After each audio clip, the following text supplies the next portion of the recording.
హర్ష అంటేనే చాలా మంచి చక్కని స్నేహపాత్రుడు. అందరికీ స్నేహితుడు. సో, కాబట్టి అందరూ స్నేహితులైపోతారు. కానీ ఈ హర్ష ఇండస్ట్రీకి వచ్చిన దగ్గర ఇన్నేళ్ళైనా కూడా ఎందుకు సింగిల్‌గానే ఉంటున్నాడు అనేది ఒక క్వెషన్. ఫ్రెండ్షిప్ బాగుండటం వల్లే, స్నేహపాత్రంగా ఉండటం వల్లే, ప్రేమభరితంగా ఉండటం వల్లే. ఆ! సార్ ఎప్పుడైనా ఏ రిలేషన్ మీ పెళ్లి గురించి అడిగారో నాకు అర్థమైంది. అంటే నేనేమంటానంటే సార్, మగాడు మొగుడికి చాలా తేడా ఉండాలి. మగాడు ప్రేమిస్తాడు, మొగుడు ప్రేమిస్తున్నాను అనుకుంటాడు. ఇలాంటివి ఉంటాయి కొన్ని. సో అందరూ అలానే కాదు. నా లైఫ్ స్టైల్కి నాకు పడదు సార్. నాకు ఎందుకని చాలా చాలా స్నేహపాత్రుడు కదా! అందరిలో కలిసిపోయేవాడు కదా! అతను ఇష్టపడని వాళ్ళు ఎవరుంటారు అసలు హర్షని? కానీ అలాంటి వాడు నన్ను ఇష్టపడడం గురించి కాదండి సమస్య. నేను ఇష్టపడాలి. అంటే ఎందుకంటే నాకు ప్రతిదానికి ఒక స్టామినా లెవెల్స్ ఉంటాయి. నేను అందరితో సోషలైజ్ అయ్యి ఎక్కువ పార్టీలు కట్టుకెళ్ళను. నేను ఉన్న కాసేపు చాలా బాగా మాట్లాడతా. లేనప్పుడు నాతో నేనే ఎక్కువ ఉంటా. చాలా ఒంటరిగా ఉండడానికి ఇష్టపడతాను సార్ నేను. ఎందుకంటే నన్ను నేను డిస్కవర్ చేసుకోవాలి, నన్ను నేను అర్థం చేసుకోవాలి, నాతో నేను ఎక్కువ ఎంజాయ్ చేయాలి, నా గురించి అసలు నా లైఫ్ ఏంటి, ఇది నా గొడవ. వేరే వాళ్ళకి మనం ఎక్కువ టైం ఇచ్చి వాళ్ళ కోసం ఫార్మల్గా ఉండి వాళ్ళకి నచ్చే విధంగా ఉంటాం చెయ్యొచ్చు, కొంచెం టైం ఇవ్వగలను. Coming to family also I don't like responsibilities. మన సినిమా తీస్తున్నది రెస్పాన్సిబిలిటీ కాదా, ఎంతవరకు ఓకే, ఆ ఎనర్జీ ఏదో ఎక్కడ వరకు వాడతా. అంటే దీన్ని మీరు ఎంజాయ్ చేస్తున్నారు ఇలా ఉండటాన్ని? ఆబ్వియస్లీ అండి. సినిమా అనేది 5-6 నెలలు మించిపోతే 2 ఏళ్ళు అంతే.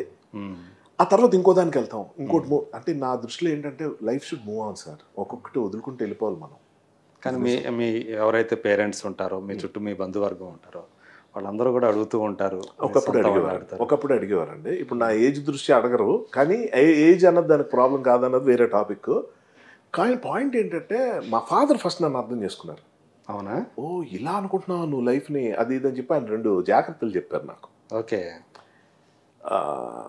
అవి గ్రేట్ అండి. అంటే ఒక వయసు వచ్చేంత వరకు పర్వాలేదు, మనం ఎంజాయ్ చేస్తాం బీయింగ్ సింగిల్ పర్సన్. దాన్ని అది వేరే అసలు నిజంగానే. నేను ఎంజాయ్మెంట్ గురించి చెప్పట్లేదు సార్. మొత్తంగా ఒకటే ఎంజాయ్ మన పని మనం చేసుకుంటూ వెళ్ళిపోవడానికి ఈజీగా ఉంటుంది. మిగతా భావబంధాలు ఏమీ లేకపోతే మనం ఏదైతే అనుకుంటున్నామో అది చేయటానికి మనకి ఈజీ అయిపోతుంది. సో మన షార్ప్గా కూడా మనం ఉండగలుగుతాము, చేయగలుగుతాం, అడ్డంకులు లేకుండా ఉంటాయి.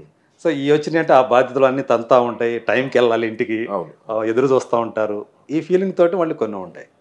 సో అది ఓకే. కానీ ఒక సర్టన్ ఏజ్ వచ్చిన తర్వాత ఒక తోడు ఉంటే బాగుంటుందని అందరూ మామూలుగా చెప్పే కరెక్ట్ మాట. మంచి మాట అన్నారు. అందులోనే ఆన్సర్ ఉంది. అందరూ చెప్తారు అంతే సార్. ఎవరు ఎందుకు ఏ పని చేస్తున్నారు తెలియకుండా చేస్తాం సార్ మనం, అంతే. ఎవరు చెప్పారు? స్కూల్ మొత్తం 10th క్లాస్ వరకు సిలబస్ 10 ఏళ్ళు చదవాలని ఎవరు చెప్పారు? 2 ఏళ్ళు 3 ఏళ్ళు చదవచ్చు కదా మన ఓపిక. ఒకడు 10 ఏళ్ళు సరిపోవచ్చు, 20 ఏళ్ళు చదువుతాడు. కానీ ఎన్నేళ్ళు చదవచ్చు, కానీ చదవటానికి మాత్రం ఒక ఏజ్ ఫ్యాక్టర్ ఉంటుంది. ఈ ఏజ్ లోపల అయితే అది పూర్తి చేయకూడదని అని అనుకుంటారు. ఇప్పుడు 50లు 60లు దాటిన వాళ్ళు ఎన్ని PhDలు చేయట్లేదు సార్. మనకి లెర్నింగ్ కెపాసిటీ ఉండాలి అంతే. ఒక స్టేజ్కి వచ్చేసరి మైండ్ జామ్ అయిపోతుంది సార్, రిలాక్స్ అయిపోతాం. సంసారం, బాధ్యతలు, ఇవి అవి అని మనం కేవలం బతకడానికి పని చేస్తూ ఉంటాం. ఎంజాయ్ ఎప్పుడు చేస్తున్నాం? ఎవరు చెప్పాడండి? అందరు ఇప్పుడు నేను పెళ్లి చేసుకుంటే వైఫ్ని వదలను సార్, వేరే అమ్మాయిని చూడండి సార్, పిల్లల్ని నెత్తి మీద పెట్టుకొని చూస్తాను సార్. వాళ్ళు ఈ మాట వినడానికి బాగుంది, కానీ వాళ్ళు పోయేదాకా నేను ఉండాలనుకుంటా, అంత ప్రొటెక్టివ్గా. ఎక్కువ కాలం బతకాలని కాదు, ఉంటే అంతలా చేయాలి, లేకపోతే ఇవన్నీ కష్టం. మళ్ళీ అదే పెళ్ళి అన్నది మన దృష్టిలో మీరు తోడు అది అంటున్నారు, కానీ కాదండి, ఇన్సూరెన్స్ పాలసీ. పిల్లలు పెద్దోళ్ళు అయ్యి మనం సంపాదించలేనప్పుడు ఆడు తిండి పెడతాడు, మనం లేనప్పుడు ఆడు లేపుతాడు, మనం ఇచ్చేటప్పుడు వైఫ్ వచ్చి వండి పెడుతుంది. ఇలాంటి మనం ఏదైనా రోగాన్ని పడుతున్నా చూసుకుంటారు. Free nursing sir, free food sir, free housekeeping sir, free extra activities sir, ఇది wife definition. Free income, free ATM centre, ఇది husband definition. Free tolerant person, free, ఇది బిజినెస్ డీల్. అది తప్పట్లేదు, వాళ్ళు హ్యాపీగా ఉండండి, ఎవడు కాదన్నాడు. కానీ 99.99% వాళ్ళే ఉంటారు.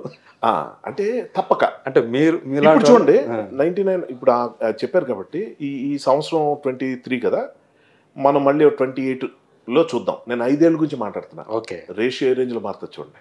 Already started. అంటే మీకు మీ జనాభా పెరుగుతుంది అంటారు. నా జనాభా పెరిగి ఆల్రెడీ సార్ ప్రతి మనిషి పెరుగుతున్నారు పెరిగిపోయారు ఆల్రెడీ. ఇండస్ట్రీలో కూడా ఉన్నారు అక్కడ పాపులర్ కాబట్టి కనిపిస్తుంది. నేను అదే అనబోయి ఆగాను. ఓకే ఆ మాట అంటే మళ్ళీ ఎవరో సెలబ్రిటీలు మనం గుర్తురావడం, వాళ్ళ గురించి మనం ఇచ్చేయటం అది కాదండి. సార్ ఎవరికి హ్యాపీగా ఉంటుంది సార్. నేను కూడా చెప్తున్నా, నాకు వైఫ్ ఉండాలని ఎందుకు ఉండదు? వైఫ్ అంటే ఏంటి? మనం అనుకుంటాం అమ్మాయి అనుకుంటాం, కాదండి. ఈవెన్ ఆ girl needs a wife. Wife అంటే అసిస్టెన్స్, మంచి చెడు మాట్లాడుకోవడానికి తోడు, పక్కనే ఇదిగో అందించే వాటర్ బాటిల్ అంటే ఒకళ్ళు, సినిమాకి వెళ్ళినప్పుడు డిస్కస్ చేయడానికి ఒక మనిషి, భోజనం చేస్తున్నప్పుడు పక్కన, నిద్రపోతున్నప్పుడు మన దుప్పటి సర్దడానికి ఒకళ్ళు. సింగిల్స్ ఉండవు ఇవన్నీ. కానీ తోడుతో దీంతో పాటు మన శారీరక అవసరాలు కొన్ని ఉంటాయి. అవును, అవి తీరటానికి అది చాలా important point sir. Majority of the పెళ్ళిళ్ళు వాటికే జరుగుతాయి. మరి అది అవసరం కాదా? అవసరమే. ఇప్పుడు నాలాంటి వాళ్ళకి నేను ఎప్పుడు అడ్వైజ్లో ఉన్నాను, పెళ్లి చేసుకోక అది ఇది అన్నాను. ఎందుకంటే నాకు కుదిరినట్టు అందరికీ కుదరవండి. నేను యాక్టర్ని అవటం వల్ల, నాకున్న ఏదో రీజన్స్ వల్ల నా లైఫ్లో చాలా ఏ నష్టాలు లేకపోగా ఎవరు చూడని లాభాలు చూసాను. గొప్పలు చెప్పుకోవడం కాదు, బట్ అందరికి అలా ఎందుకు జరుగుతుంది? ఎలా జరుగుతుంది? శారీరక అవసరాల కోసం ఎక్కడికి వెళ్ళిపోవాలి, ఏం చేయాలి సార్? ఒకటి చెప్తా. మైండ్ పెద్దది చేసుకుంటే వాటికి మార్గాలు ఉన్నాయి. మనం మహాపాపాలు నేరాలు చిచి అంటాం కానీ కాదు. అదే పని అనుకున్నప్పుడు సార్, ఒకటి ఆకలి వేసినప్పుడు తినాలి, ఇక్కడే తినాలి, ఇంటికి వెళ్ళే తినాలి, అమ్మ చేతి వంటే తినాలి, మంచిదే. అవనప్పుడు ఏం చేయాలి? ఏదో బ్రెడ్ తినేయాలి. అంటే అది తప్ప బ్రెడ్ హెల్దీ కాదు కదా. లేదా ఏదైనా హోటల్కి వెళ్ళి తింటాం కుదరనప్పుడు. ఏమంటారంటే యూజువల్గా ఆ బయట ఫుడ్ హెల్దీ కాదు కదా అంటారు. ఇంటి ఫుడ్ మాత్రం కుంభాలు తినేస్తే హెల్దీయా? సో మనకేమర్థమైంది? Too much of anything is good for nothing. అయిపోయింది. దిస్ అప్లైస్ ఎవ్రీవేర్ అంటున్నా. ఒక అమ్మాయితో రిలేషన్షిప్ సార్, ఒక అమ్మాయికి నేను నచ్చాను, మీరు ఇందాక అన్నట్టు అటు మాట్లాడదాం. ఒక అమ్మాయి అరే వీడు భలే ఉన్నాడు రా, వీడితో చాలా ఇంట్రెస్ట్ ఉన్నది, నిజంగా చాలా ఇష్టపడతారు నాలాంటి వాళ్ళు ఎవరినైనా. నాలాంటి వాళ్ళు అంటే నా అందం కాదు, నా లైఫ్ స్టైల్ కావచ్చు, నాలో ఉన్న ఏవో వాళ్ళకి నచ్చేవే ఉంటాయి. కానీ సార్ అంత దూరం ఉన్నప్పుడు బాగుంటుంది. దీపం చుట్టూ పురుగులు తిరుగుతూ ఉంటాయండి, ఆ వేడిని ఆస్వాదిస్తూ బతుకుతుంటాయి. కానీ దగ్గరికి వెళ్ళి కాళ్ళు బూడిదైపోతుంటాయి. ఇదే అంతే. అంటే మీకు అలాంటి రిలేషన్షిప్స్ ఏమైనా ఉన్నాయండి. నేను అంటుంది ఏంటంటే, నేను పెళ్లి కోసం వెంటపడిన సందర్భాలు ఉన్నాయి. ఇండస్ట్రీకి వచ్చిన తర్వాత కూడా వెంటపడిన సందర్భాలు. ఓకే, చాలా అవి కాలేదా? ప్రేమ ఎక్కువ ఉండడం వల్ల కాల. ఆ పర్టికులర్ అమ్మాయిల నుంచి నాకు వచ్చిన కామన్ థింగ్, అందరు గ్రూప్గా చెప్పారు అంటలేదు నేను. ఒక రిలేషన్ తర్వాత కూడా కామన్ పాయింట్ చెప్తా. అరే నువ్వు చాలా హ్యాపీగా ఉన్నావు, you be like this, we're there for you. వి అన్న కాదు, ఒక అమ్మాయి మాట్లాడితే ఎలా ఉంటుంది, okay I'm there for you అంటే ఏంటి? ఎప్పుడైనా if you need me I'm just available. అది ఫిజికలా కాదా అది పక్కన పెడదాం. అంటే ఆ పెద్ద విషయాలు కాదు. ఒక స్టేజ్కి వచ్చాక ఆ కంపానియన్షిప్ మీరు ఏదైతే అంటున్నారో అది ఇప్పటికీ ఉంది.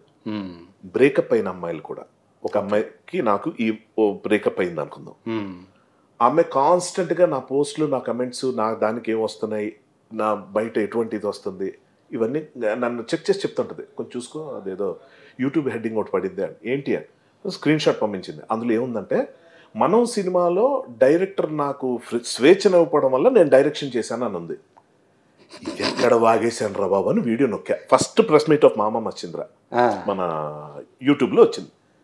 వస్తే చూస్తున్నా, అదో 2 నిమిషాలు నాకే ఏం వింటాం అన్నట్టు ఉంది. కానీ ఎక్కడైనా అనేసానా విక్రమ్ కే కుమార్ని ఏమన్నా అన్నానా? ఎందుకు ఏమనేసాను? అంత కాన్ఫిడెంట్ హెడ్డింగ్. ఇన్నేళ్ళు వచ్చి కూడా, అంటే ఇన్నేళ్ళు అనుభవం ఉండి కూడా యూట్యూబ్ హెడ్డింగ్ పడిపోయాను. నేను చెప్పాను అదేం లేదు కదా, ఆ హెడ్డింగ్ అలా పెడతా. ఎక్కడున్నావు నువ్వు, ఇంకా అలాంటి హెడ్డింగ్లు రావాలి, అప్పుడే మనం సెలబ్రిటీ అయినట్టు ఊరుకున్నా. ఆ అమ్మాయి గురించి చెప్పడం పాయింట్ అండి. ఏం కన్సర్న్ ఆ అమ్మాయికి? విడిపోయాం కదా. విడిపోవటం అంటే ఒక లైఫ్ కలిసి జర్నీ చేద్దాం అన్న ఆలోచన రాకుండా దూరం అయిపోవటం అండి. ఎందుకంటే ఆ అమ్మాయి లిమిటేషన్స్ అమ్మాయికి తెలుసు, నా లిమిటేషన్స్ నాకు తెలుసు. It doesn't work sir. మన ఇద్దరు ఫ్రెండ్షిప్ చేయాలి. ఇప్పుడు మన ఇద్దరి గురించి మాట్లాడదాం. సాయంత్రం లంచ్కి డిన్నర్కి రండి అని చెప్పొచ్చు, వచ్చే వారం అక్కడికి వెళ్దాం అని చెప్పొచ్చు. అంతేగాని కాగితం రాసేసి సార్ మా ఇద్దరు ఫ్రెండ్స్ అని ప్రామిస్ చేయండి అంటే ఎలా ఉంటుంది? ఎందుకు అడుగుతున్నాడు ప్రామిస్? కండిషన్లు ఏంటి? కండిషన్ ఏంటి? Condition uncondition. ఏ కండిషన్ లేదు సార్. ఒట్టి కొన్ని కండిషన్ కూడా తీసేద్దాం. అగ్నిసాక్షిగా హారతి కర్పూరం ఆపేసి నా స్నేహితుడిగా ఉంటాను చెప్పండి, నా బ్రదర్ మీరు, నా తమ్ముడుగా ఉంటానని చెప్పండి. ఫ్రెండ్స్ ఏవి కూడా వాగ్దానాల మీద జస్ట్ హ్యాపెండ్ అంతే. ఏ రిలేషన్ కూడా వాగ్దానం మీద నడవదు. మీరు ఇందా చెప్తున్నారు, ఒక ఏజ్ వచ్చిన తర్వాత మనల్ని ఎవరు చూసుకుంటారు? ఏ పిల్లలు చూసుకుంటారు? నెగిటివ్ మాట్లాడలేదు సార్. కూతురు పెళ్లి అయిపోయిన తర్వాత అత్తారింటికి వెళ్ళడం అన్న సంప్రదాయంలో ఒక 5 కూతుర్లు ఉన్న తండ్రికి 5 పిల్లలు ఉన్నారని సంతోషించాలా? ఒకళ్ళు తనకు చివరి దశలో సాయం లేరని అనుకోవాలా? ఇవాళ రేపు ఉద్యోగరీత్యా వ్యాపార రీత్యా ఎవరి మటుకెళ్ళి వెళ్ళిపోతుంటారు, వీడియో కాల్స్ మాట్లాడుతుంటారు, డబ్బులు పంపిస్తూ ఉంటారు, మెడికల్ అసిస్టెన్స్ పెడతారు, ఆయమ్మలు పెడతారు. ఇదే లైఫ్. ఎవరైనా సరే పిల్లలు, నా కొడుకు వచ్చి నన్ను పోషించాలి, నా కోడలు వచ్చి నా కూతురు కోడలు సేవలు చేయాలి, కడగాలి, స్నానాలు చేయించాలి అనుకోకూడదండి. వాళ్ళు ఎక్కడున్నా నా గురించి ఆలోచన వాళ్ళు పట్టించుకోకూడదు. వాళ్ళు ఫోన్ చేస్తే ఎందుకు నన్ను డిస్టర్బ్ చేస్తున్నావు, I'm enjoying with my loneliness. Wife లేదనుకుందాం, ఆ లోన్లీనెస్ని ఎంటర్టైన్ చేసుకోలేకపోతే కష్టం. మా ఫాదర్ అని చెప్పారు, ఏజ్ వచ్చినప్పుడు మాత్రం నువ్వు ఎంటర్టైన్ చేసుకునే బోర్ కొట్టకూడదు life. You should have a hobby. మా నాన్నగారు తెలియదు నా లైఫే హాబీ లైఫ్ తెలియదు కాదు చెప్తున్నా. అదే I will never get bored అండి. 24 hours నాకు సరిపోవు. నేను 1000 ఏళ్ళు బతికినా కూడా ఆడుతూ పడుతూ సింగిల్గా బతికేయగలను. That is my capacity. Okay. So అలా ఇప్పటికైతే ఇలాగే ఇది ఎంజాయ్ చేస్తున్నారు. I'm having relationships, I have people around. అంటే అమ్మాయిలే కాదు అక్కడ, నేను ఫ్రెండ్స్ ఉన్నారు, మంచి చెడు చూసుకోవడానికి ఎవరైనా ఉన్నారు. ఈ ఆయమ్మలు, ఈ ఇన్సూరెన్స్ పాలసీలు నాకు కరెక్ట్ కాదండి, ఎవరికి కరెక్ట్. దానికి మళ్ళీ ప్రేమ, సంసారం, కుటుంబం, బాధ్యత, పిల్లలు ఇష్టం లేదండి, అయిపోయింది. మీరు చూడండి 5 ఏళ్ళలో, మీరు చూడండి వీకెండ్ రిలేషన్షిప్స్ వస్తాయి. వారం చివరి సాటర్డే సండే కలుసుకుందాం నా భార్య భర్తలు వస్తారు, వాళ్ళు భార్య భర్తలే హ్యాపీ సార్. నేను కనుక పెళ్ళి అయితే నేను ఒక ఇంట్లో, నా వైఫ్ ఇంకో ఇంట్లో, అట్లీస్ట్ వేరు వేరు రూమ్స్లో ఉండి అలాంటి లైఫ్ కోరుకున్న. ఇంటర్మీడియట్లో నేనేవాడిని. అవునా, నా గర్ల్ ఫ్రెండ్ అప్పుడు లవ్ స్టార్ట్ అయిన అమ్మాయితో, నువ్వు ఇంట్లో నేను ఇంట్లో ఉందాం, నువ్వు మీ పేరెంట్స్తో, నేను మా పేరెంట్స్తో ఉంటా. గట్టిగా మాట్లాడితే మీ పేరెంట్స్తో నేను కొంతకాలం ఉంటా, నా పేరెంట్స్తో నువ్వు, మన ఇద్దరు అంతే కదా. మొత్తం వదిలేసేసి మీ వాడిని వదిలేసుకున్నా రావడం ఎందుకు? వద్దు, నువ్వు ఎందుకు? నేను వచ్చేస్తా, నేను వచ్చి కొద్ది రోజులు ఉంటా. ఇంకా చెప్తా, నేను వచ్చినప్పుడు నువ్వు ఉండొద్దు, నువ్వు వెళ్ళిపో మా ఇంటికి, మా ఇంటికి నువ్వు వెళ్ళిపో. నేను ఇంటర్మీడియట్ లో చెప్పేవాడు. ఇంటర్లో దిస్ వాజ్ అప్పుడే అంత ఆ రకమైన ఫిలాసఫీ ఉండేది. అవునండి, చూసాను కదా. అది నాకు అర్థమైపోయింది. చుట్టూ చూస్తున్న ప్రపంచంలో అన్ని ఫోర్స్డ్ బంధాలే అలవాటైపోయి. అలవాటండి, ఇది ప్రేమ కాదు. ఎవరొకరు ఉండాలి పక్కన, బోర్ కొడుతుంది, సాయంత్రం అయితే తాగాలి, తినాలి, కబుర్లు చెప్పుకోవాలి, రచ్చబండ మీద కూర్చోవాలి, లేకపోతే టైం పాస్ అవ్వదు. ఎంత దౌర్భాగ్యమూర్తి గారు, ప్రపంచంలో మనకు ఎవరూ పక్కన ఎవడో లేకపోతే మనతో మనం బతకలేమా? ఇదొక జీవితమా? అది కదా ముందు సర్చ్ చేసుకోవాలి. ఓకే, అది చేసుకొని అప్పుడు మీరు పెళ్లి 100 పెళ్లి చేసుకోండి, ఆవిడ కాదండి. బాగుంది.